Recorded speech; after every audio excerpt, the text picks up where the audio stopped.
insurance industry. Giweze emyaka 7 bukyanga ekitongole kya Yinsuwa ekyasooka ki East African General Insurance Company kigulwa mu mwaka gwa 1998. Era mu myaka gy'enkaaga abantu batandika okuwagira enkola eno olw'omulimu omulungi nga n'okusinga abantu abakolera mu bitongole n'abasuubuzi be basinga okugyettanira. From the public, especially the elite and the merchandising class largely dominated by Asians. Kino kyennyonnyola lwaki Uganda bwe yafunira obwetoowaze nga mu kaseera ku muwendo gw'abantu gwali gukunukkiriza okuwera obukadde 8 kyokka nga waliwo amatabi 95 aga kampuni eza Yinsuwa.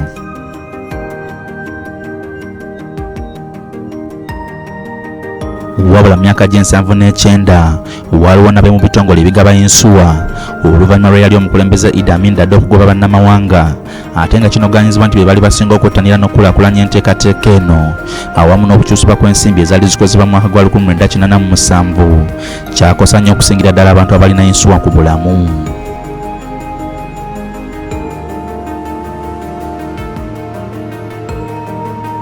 Bangi essuubi lyabagwamu wabula olw'okulemerako ekitongole kya Yinsuwa kikoze eddimu ddene okulungamya n'okulaakulanya Yinsuwa okugira ddala mwaka gwa 1960 nga ne mwaka gwa 1996 ekitongole ki Insurance Regulatory Authority of Uganda kyatondebwawo okulungamya enkola ya Yinsuwa n'okakasa nti bannansi bagiganyulwamu.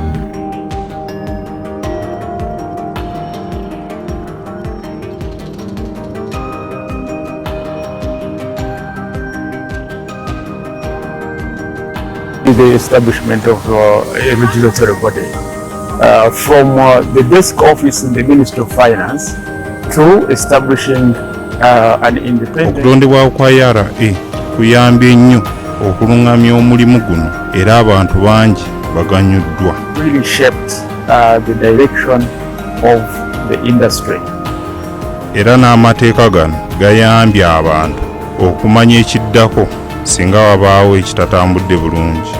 A paradigm shift from the Insurance Commission to Insurance Regulatory Authority. So there was a rebirth, and it brought in with it a change in the Insurance Act as well.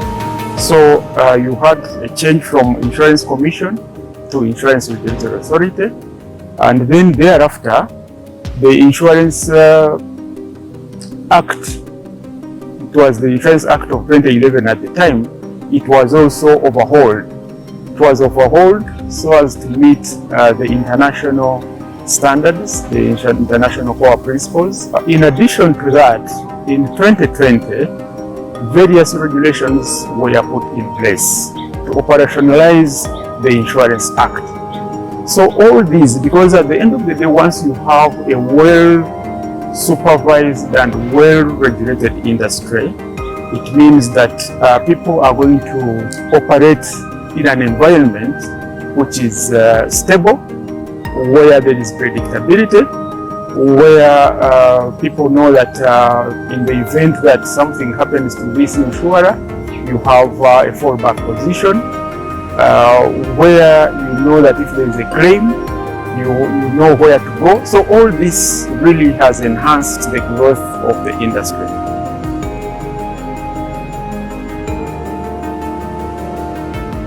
The reason why the Insurance Regulatory Authority of Uganda was created was for strict monitoring, that the people who make those promises fulfill them, and government has. Ekitongole kino kyatondebwawo okukakasa nti ebitongole ebigaba Yinsuwa bikuuma ebisuubizo byabyo eri bannayuganda era n'okuyamba abantu abanyigirizibwa. To a great extent.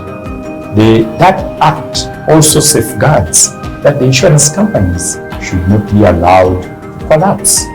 That is the kino kinnyonnyola lwaki ekitongole kya Yinsuwa kikulira ku misinde egya waggulu anti mu mwaka gwa 2010 kyali kitunze Yinsuwa eziwerera ddala 2,400 ate nga mu mwaka gwa 2015 kyali kitunze Yinsuwa za 612 nga ne mu mwaka gwa 2009 ensimbi zino zaalinnya ne zituuka ku 974 ate nga mu mwaka gwa 2002 kyali kitunze Yinsuwa ezibalirirwamu akasekamu n'44.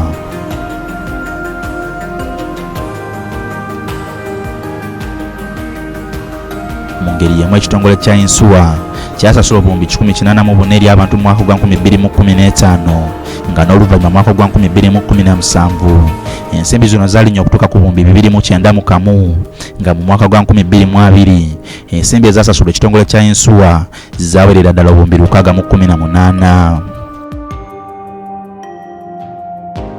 Kino kikakasa nti waliwo okulungamya mu nkola eya Yinsuwa awamu n'okusasula abantu abagula Yinsuwa.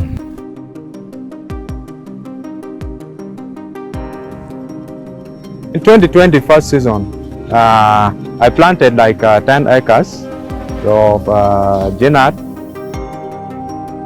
Mu 2020 nasemba yika 10 ez'ebinyeebwa n'ebijanjaalo era ne mbiteeka mu Yinsuwa era bwe nakola loosi esoba mu bukadde 6 Yinsuwa yandiyirira.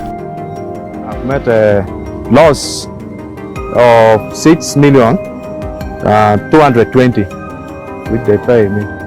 In 2021 I decided to plant now 20 acres because my level was going.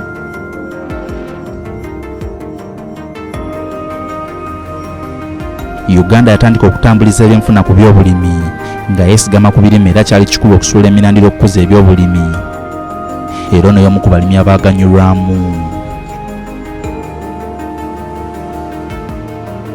Luuluno Orlando Geoffrey, a farmer.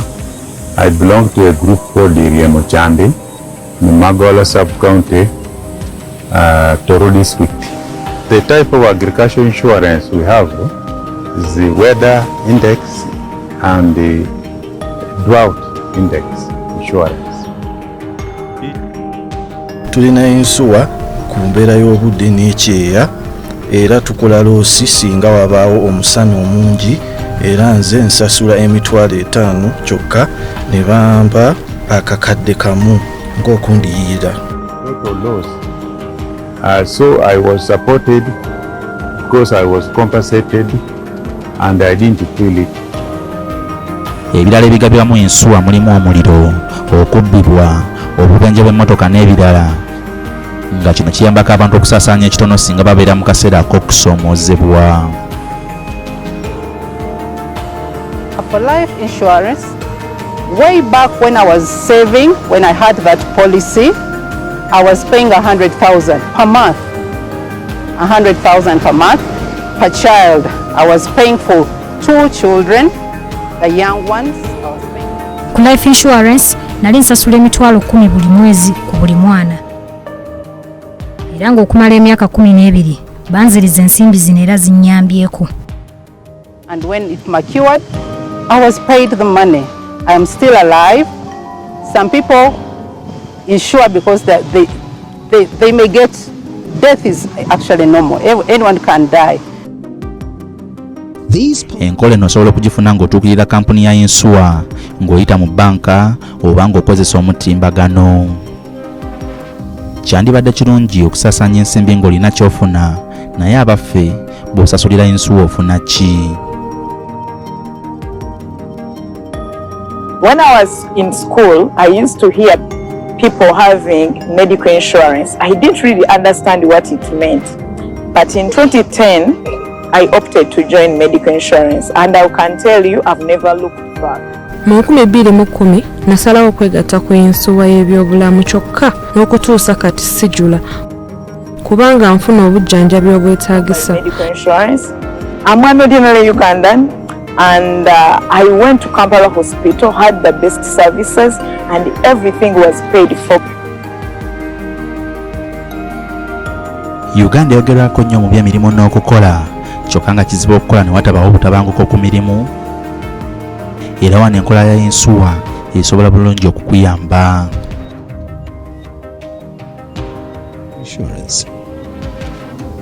In 2018, my restaurant caught fire.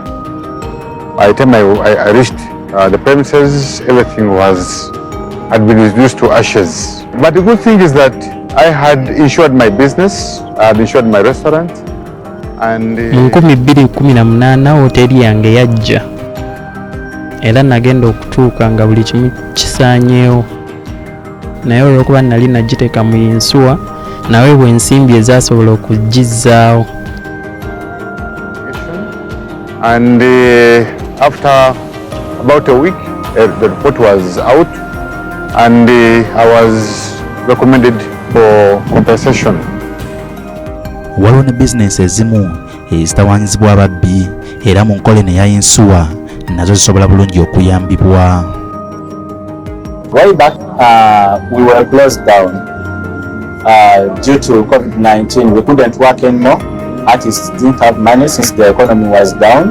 And since our studio was locked for quite a long time, certain individuals came and broke in forcefully, you know. Mu COVID twali tutukola era ababbi bajja ne babba ebintu bye tukozesa, kyokka bwe twagenda mu insurance baatusasula era ne tuddamu okukola ng'abalala. To buy these things, we went to our insurer, and our insurer helped us refund everything we had lost. When the economy had to resume, we also resumed like other businesses. We are working. You may take up the same insurance policy, go to any insurance company out there. They will take you into their insurance different policies, you know. Waliwo okulowooza nti obubenje tebwewalika, kyokka singa obeera mu nkola ya Yinsuwa oyambibwa kinene nnyo.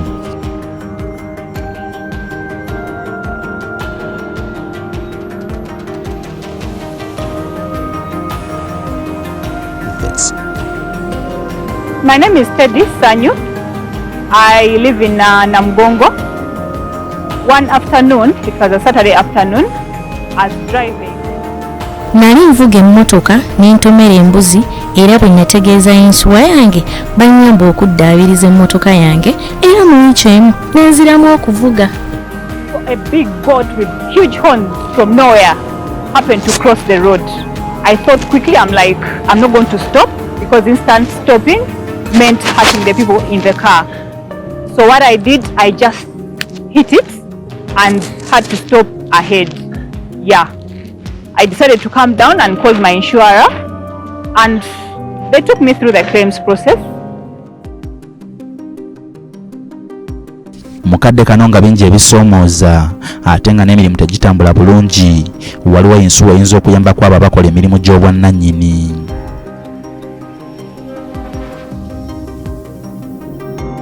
The insurance industry really has supported and do continue to support the private sector, and the support manifesto.